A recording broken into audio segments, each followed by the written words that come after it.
are ways to get out of debt faster than others. I remember a client that came in and they had this 10, 12 cards, and they said the only light they saw coming down the tunnel was the train that was going to run them over. Oh, yeah. I put together a schedule, a debt elimination schedule for them, showed them how to get out of debt it was like 2.5 or 3 years.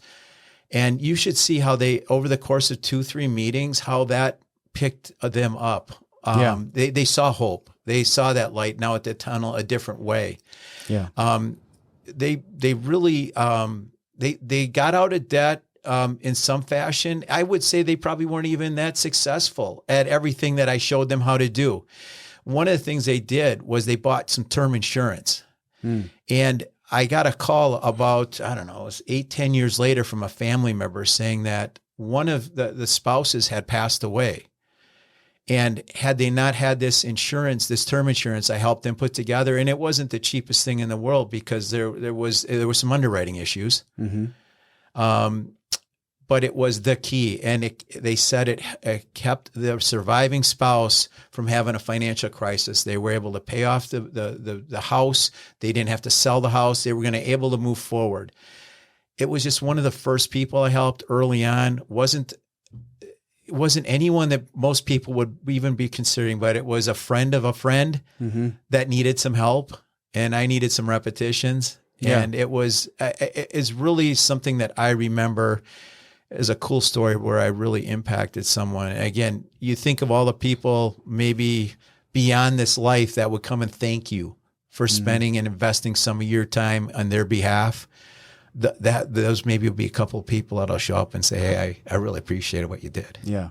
That's significant. It's not about the zero sum. It's about looking people in the eyes and making a difference. And hopefully over the years, that's the legacy that is left behind as a legacy of best practices and treating people fairly. And these are all the things that my dad would say all the time, and why people respected and wanted to sit with him. He helped people get employment, even in retirement. He'd go to church on Wednesday nights, and he'd just sit there and help people do resumes and job interviews, and just to help them.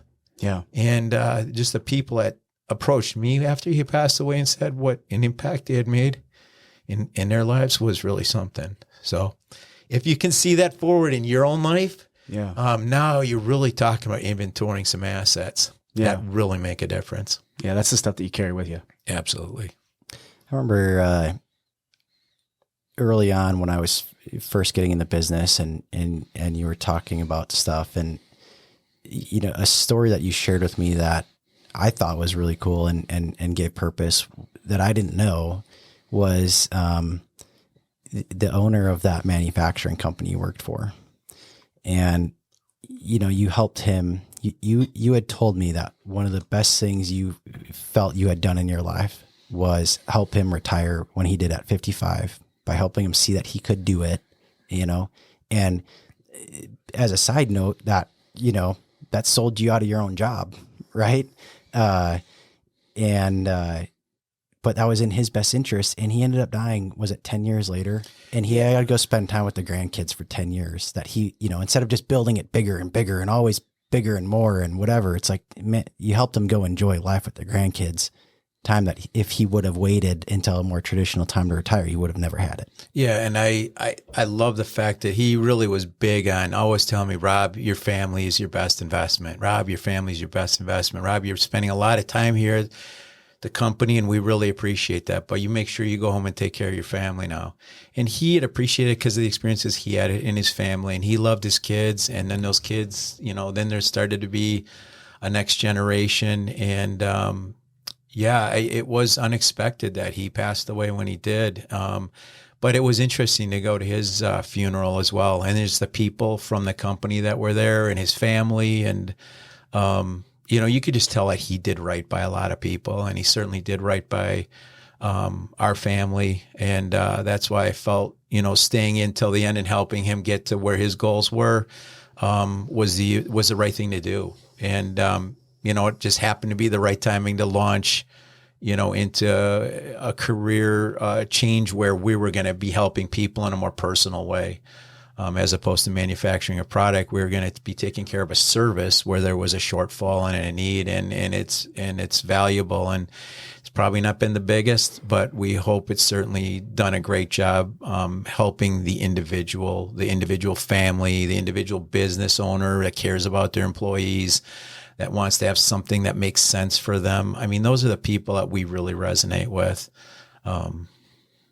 Nice. Yeah.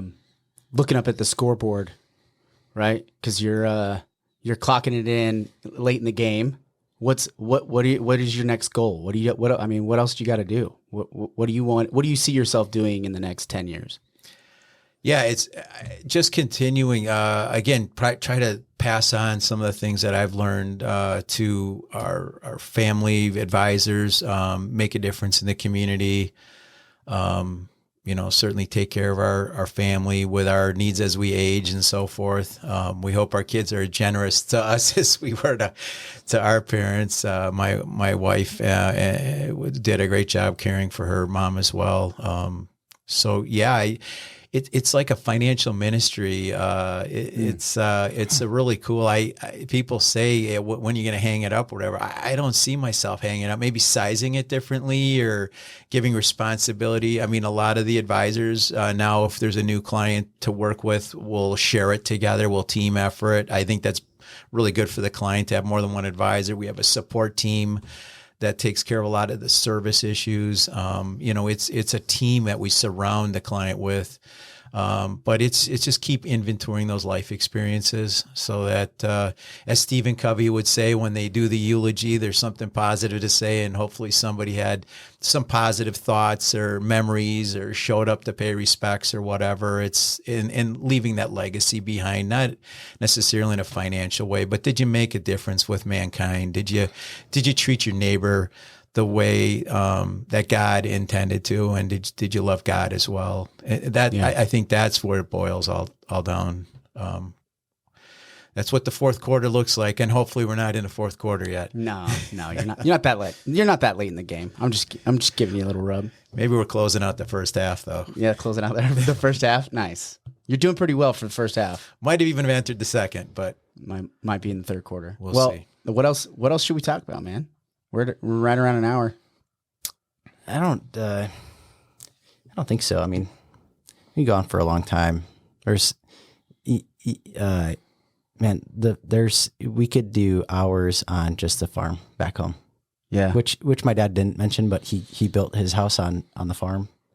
And he talked about the farm a little bit, but he built building the house. My parents built the house on the farm. They still live there. That's awesome. They built one until a couple years ago, till last year. They had only built and bought one house. It's on the family farm. Nice. My dad's lived on the same farm his whole life, basically, in Wisconsin. And that's where I grew up. And there's 3 generations and now 4 generations of memories being made on that. And Grandpa started a really nice legacy as a self-made man. And we hope to continue to carry on that torch, but it's not just a torch of, being a great investor or, building assets, but Grandpa's real legacy is helping people and, doing right by people, giving people a chance, and feeling good about what you're doing to help people on a regular basis.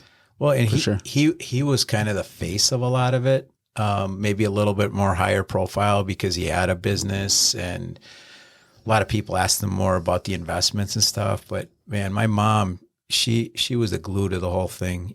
Her investment was in the family. It was the family. Yeah. Whether that was, cooking, baking, laundry, running kids around, whatever. She did a lot with the limited resources that they had, and the garden came into play. I mean, we had a huge garden. I mean, we hated getting out there, sometimes picking the peas and the beans and stuff, and the mosquitoes stinging you, and the hot sun, and you'd wait for the shade in the afternoon from the trees, and that's when the mosquitoes would come out and get you. But yeah, she really, she had a big heart for helping people, making meals, just, the people in your life that are like that. She was one of those type of people. And, man, her caregivers, it was just great to see how much love that they had for for my mom in the last years of her life, just the way they interacted and talked, and they really took care of her and my dad, and I'll be ever grateful for them. Yeah. Yeah. So that's a whole nother element of, the plan and executing the plan and who's going to take care of you. A lot of people think about the beginning of retirement and the trips and all this, but what about when the body starts to give up, or the mind? Yeah. And who's going to take care of you? Where do you want that care? Luckily, we were able to keep my parents at home and bring the care to them, but not everybody has that blessing. Yeah. But certainly knowing what it's going to look like ahead of time and helping your kids understand what that looks like, so that it doesn't push it down and they're having to make decisions they're unsure of. Those are all very positive parts of having a plan and working the plan.